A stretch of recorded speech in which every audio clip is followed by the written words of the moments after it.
நண்பர்களே, நீங்கள் பார்த்து கொண்டிருப்பது உங்கள் கௌசிகா ரிவ்யூ. சரி, வாங்க வீடியோக்குள்ள போய் என்ன நடக்க போகுது அப்படின்னு சொல்லிட்டு பாத்தீங்கன்னா, பிரச்சனைகள் இனிமே எதுவுமே வேணாம், நாம விலகி போயிடுறதே நன்மை.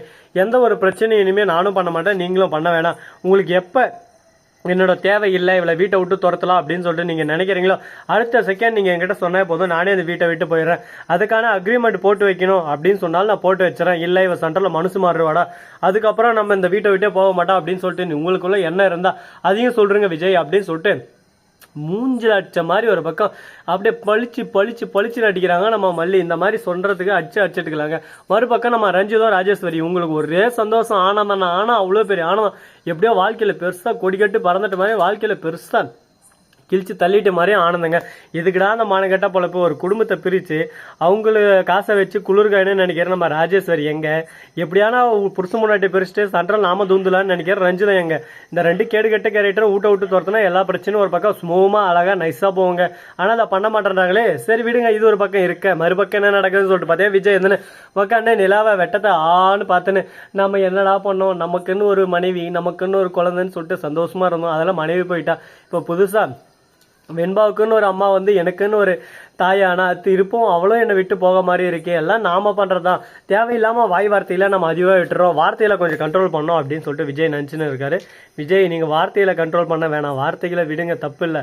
ஆனா எந்தெந்த இடத்துல விட்டு தரணுமோ, எந்தெந்த இடத்துல அவங்க கூட எப்படி இருக்கணுமோ அப்படி இருந்தால் பிரச்சனை இல்லைங்க. நம்ம மல்லிக்கு ஒரு இடத்துலையும் சப்போர்ட்டாக இல்லாமல் எல்லா இடத்துலையும் மல்லி மேலே ஒரு தவறான விஷயம் ஒரு செலுத்துறாங்கன்னா ஃபர்ஸ்ட் யோசிக்கணும். மல்லி இதை செஞ்சிருப்பாங்களா, செஞ்சிருக்க மாட்டாங்களா, இதை வந்து நம்ம விசாரிக்கலாமானாவா அப்படின்னு சொல்லிட்டு பல டைம் பல விஷயத்தில் அப்படியே கிருன்னு யோசிச்சுப்பாங்க. யோசிச்சு பார்த்துட்டு நம்ம ஒரு முடிவு எடுக்கலாம்.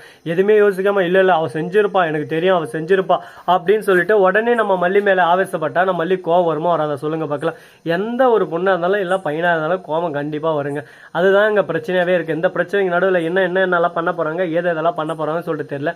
வாழ்க்கையே ஒரு பக்கம் செம்ம போரிங்காகவும் ஒரு பக்கம் மாயமாகவும் போயின்னு இருக்குது. இந்த மாயத்துக்கு நடுவில் இன்னும் என்னென்ன நடக்க போகுது, ஏது நடக்க போகுது அப்படின்ற ஒவ்வொரு விஷயத்தையும் ஒன் பை ஒன்னா நம்ம பார்த்து தெரிஞ்சுக்க தான் போகிறோம். சரி, இந்த பிரச்சனை ஒரு பக்கம் ஓரளவு போயின்னு இருக்கா. மறுபக்கம் என்ன நடக்குதுன்னு சொல்லிட்டு பார்த்தீங்கன்னா, நம்ம விஜய் இருக்கார்ல, அவர் எந்தன நேராக போகிறாரு மல்லிகடிக்கு. திரும்ப மல்லி இதை பார்த்துக்கோ, நீ தான் என்னைக்கு இருந்தாலும் எனக்கு எல்லாமே உன்னை நான் யாருக்காக எதுக்காக விட்டு தர மாட்டேன், நீயும் என்னை விட்டு போகலாம் அப்படின்னு சொல்லிட்டு எந்த ஒரு எண்ணமும் வச்சுக்காத, அந்த எண்ணம் இருந்தால் அப்படியே அழிச்சிரு அப்படின்னு சொல்லிட்டு சொல்கிறாங்க. எவ்வளோ நாளைக்கு விஜய் உங்கள் அக்கா எதனா என்னை பற்றி தப்பான ஒரு வார்த்தை சொல்கிற வரையும், அதுக்கப்புறம் அந்த வார்த்தையை கேட்டது என்னை விட்டு துரத்துன்னு. எதுக்கு விஜய் நீங்கள் தேவையில்லாமல் திரும்ப உங்கள் அக்கா உங்கள் அக்கா பொண்ணு இவங்களுக்கு ஏற்ற மாதிரி நீங்கள் சந்தோஷமாக இருந்துக்கோங்க, நான் யாரையும் எந்த தொல்லையும் பண்ண மாட்டேன். வெண்பாந்தனி இதெல்லாம் கேட்டுன்னு ஒரு பக்கம் செம்ம கோவமாக உள்ள வந்து, என்ன மல்லியம்மா அதிகமாக பேசின்னு போயினே இருக்கீங்க, அப்பாவை பற்றி உங்களுக்கு புரிஞ்சுக்க மாட்டீங்களா, அப்பா உங்களை புரிஞ்சுக்கலான்னு சொல்கிறேன், நீங்களும் அப்பாவை புரிஞ்சுக்கணும் அச்சம் அவ்வளோதான். அப்பா எல்லாமே நம்ம நல்லது தான் சொல்கிறாரு. வீட்டில் எந்த ஒரு பிரச்சனையும் வரக்கூடாது, வீட்டில் எல்லாரும் சந்தோஷமாக இருக்கணும், குடும்பம்னா ஒற்றுமையாக இருக்கணும் அப்படின்னு சொல்லிட்டு தான் சொல்லிருக்காரு. சின்ன பொண்ணு எனக்கே புரியுது, உங்களுக்கு புரியலையா? இவ்வளோ நாளாக அவங்கள கட்டி காத்து அம்மாவே இல்லாமல் அப்பா ரொம்ப கஷ்டப்பட்டு வளர்ந்தாரு. அந்த கஷ்டம் நான் படக்கூடாதுன்னு சொல்லிட்டு தான் எனக்கு முழுசாக அன்பை கொடுத்து ஒரு பக்கம் உங்களையே எனக்கே கொடுத்தாங்க. மற்றபடி அப்பாவுக்கும் உங்களை ரொம்ப பிடிக்கும், அதை ஃபஸ்ட்டு தெரிஞ்சுக்கோங்க. எப்போ பார்த்தாலும் அப்பாவை குறை சொல்லே இருக்காருங்க அப்படின்னு சொல்லிட்டு ஒரு பக்கம் நம்ம மல்லி கிட்ட வெண்பா கோவப்பட ஆரம்பிக்கிறாங்க. உடனே மல்லி இதுன்னு உனக்கு புரியாதம்மா, சின்ன குழந்தை, எனக்கு எல்லாமே தெரியும், எல்லாமே புரியும். அது மட்டும் இல்லாமல் வெளியே ராஜேஷ் அத்தையும் மறுபக்கம் ரஞ்சிதாம்மா ரெண்டு பேரும் ஒட்டு கேட்டு இருந்தாங்க. என்னடா பண்ணுறாங்கன்னு போய் பார்த்தா அவங்க தனியாக பேசிட்டு இருந்தாங்க. இந்த வீடியோ அதை பாருங்க அப்படின்னு சொல்லிட்டு கொடுக்குறாங்க. எப்படியோ ராஜாம்மா அவங்களே இந்த வீட்டை விட்டு போயிருப்பாங்க. இனிமேல் நம்மளுக்கு எந்த பிரச்சனையும் இல்லை, அவங்க வீட்டை விட்டு போயிட்டா அடுத்த செகண்டே நமக்கு ஜாலி தான், பிரச்சனைனே ஒன்று இருக்காது அப்படின்னு சொல்லிட்டு பேசினிருக்காங்க. இதை கேட்டது நமக்கே ஒரு கடுப்பாகுது. என்னடா இது இந்த மாதிரியெல்லாம் கேவலமாலாம் யோசிச்சாங்களா அப்படின்னு சொல்லிட்டு. ஆமாங்க, கேவலமாலாம் யோசிச்சு இதுக்கு மேலே எந்த ஒரு பிரச்சனையும் வராது, இதுக்கப்புறம் என்ன வரப்போகுது சொல்லுங்க பார்க்கலாம். கரெக்டாக நம்ம விஜய் இந்த மல்லியை துரத்தி அடிச்சிருவோம். இப்போ மல்லியை வீட்டை விட்டு போகிறோன்னு முடிவு பண்ணிட்டா இது நமக்கு பாசிட்டிவ் தான். இதவே பயன்படுத்தி மல்லியை எவ்வளோ சீக்கிரம் முடியுமோ அவ்வளோ சீக்கிரம் இடத்த காலி பண்ணி பேகை கொடுத்து ஒரேடியாக முடிக்க விட்டுறணும். அதுக்கப்புறம் அவர் தொல்லையே இருக்காது, நாம் பாட்டுக்கு நம்ம சந்தோஷமாக இருக்கலாம். வாழ்க்கை நம்ம இஷ்டத்துக்கு நம்மளுக்கு பிடிச்ச மாதிரி ஒரு பக்கம் அமையும் அப்படின்னு சொல்லிட்டு நினச்சின்னு இருக்காங்க. ஆனால் அது எல்லாமே அமையுமா அமையாதா, என்னென்ன நடக்கும், ஏது நடக்கும் அப்படின்னு சொல்லிட்டு ஒவ்வொரு விஷயத்தையும் நம்ம கரெக்டாக விட்டு நோக்கினே இருக்கணுங்க. இல்லைன்னா எந்த கேப்பில் எந்த சந்தில் யார் வந்து எப்படி குட்டியாக கொலை போட்டு போகும்னு சொல்லிட்டு தெரியாது. அதனால் 2 பக்கம் ஸ்ட்ராங்காக இருக்கிறாங்களா, ஓகே, எந்த பிரச்சனையும் இல்லைங்க.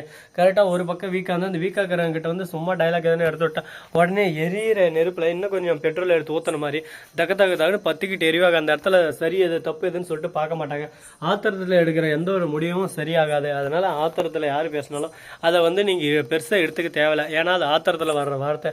நிதானம் தெளிஞ்ச அப்புறம் அவங்க பண்ணது தப்பு, இது தப்பு தான், இதுக்கு இந்த மாதிரி நான் பண்ணிக்கூடாது அப்படின்னு சொல்லிட்டு யோசிப்பாங்க. அந்த தருணம் நமக்கு ஒரு பக்கம் பாசிட்டிவாக அமையும்.